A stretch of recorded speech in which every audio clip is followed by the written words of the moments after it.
Who is she? Nervous? I don't know. Or am I a huge weirdo? Brain, no words.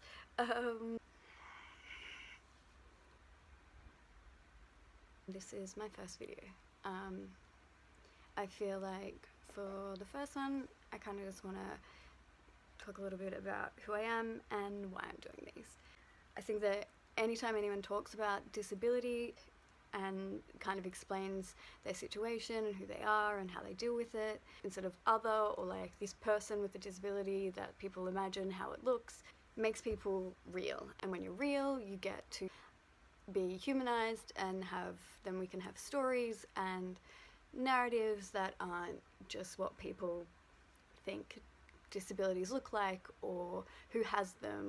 And that will decrease stigma, which I think is really important because stigma kills, and I want to be part of erasing that.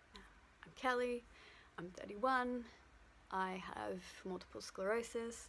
I was diagnosed in 2010, but I think that it was,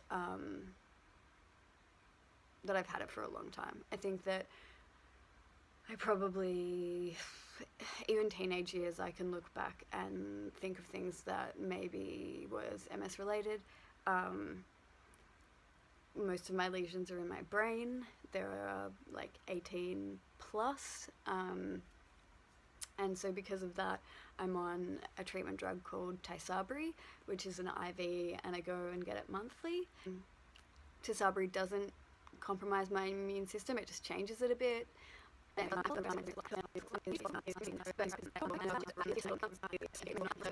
does not affect my muscles, it doesn't affect my bones. They're the biggest misconceptions that I've encountered. So my biggest my main symptoms that affect me in my day-to-day life are fatigue. I get really tired, and when I'm really I can sort of push the physical fatigue, but once I get fatigued, I get brain fog, where I lose words or mince my words or can't think of things and forget what I'm talking about mid-sentence. So that can be really frustrating, and that is quite difficult to get people to understand, or quite difficult to deal with when you know what you're trying to say but you can't get it out, or you just are kind of literally, it just feels like you're in a big fog. And you know, you're out for dinner or something and trying to have conversations, but like everything is just too much. And when I get like that, I get what is it called? Sensory overload. Another thing I get is altered sensation. So that's when, for me, maybe burning or hot will feel, like cold water will feel hot.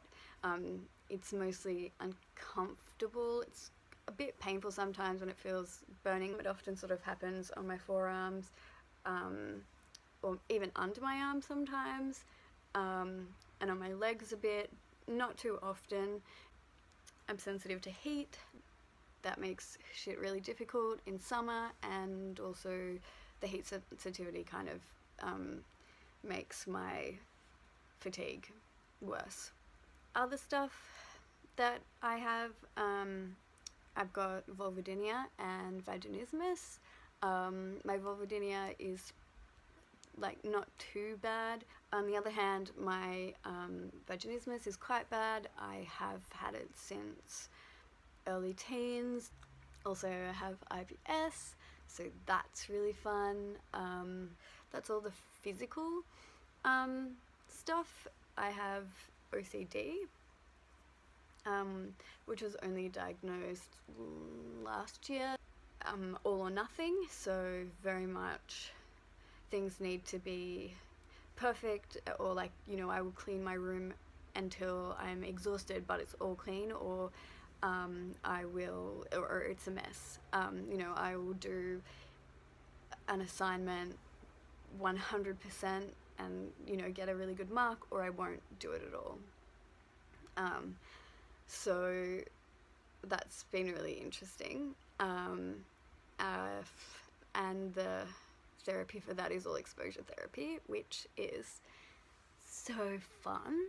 I hate it. I hate it so much. I hate that it's all exposure therapy, especially because linked in with my OCD is a phobia.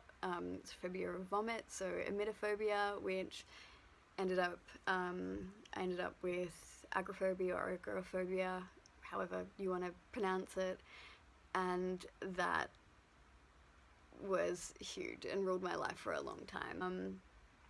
I didn't realize I had it. I just knew that I was scared of vomit, but it kind of means that I'm scared of public transport because of the vomit stuff, so I sort of avoid going places that are too far away. It's really just an avoidance of something that interferes with your life. Depression, not really a surprise. Most people with chronic illnesses have a form, like have mental health shit as well, just because it's hard to be ill. PMDD, which is premenstrual dysphoric disorder. It is basically it looks like PMS but really extreme. I don't really know what to, I don't know what to say. I don't know what advice to give you about that. Maybe next time I go to the doctor, I will talk to her about what options there are. Do you have tips, advice?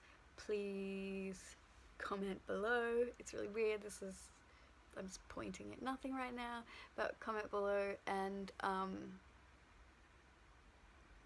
like and subscribe. I don't know. However you're feeling today, that's alright. All your feelings are valid. You're doing a good job. Thank you for watching, and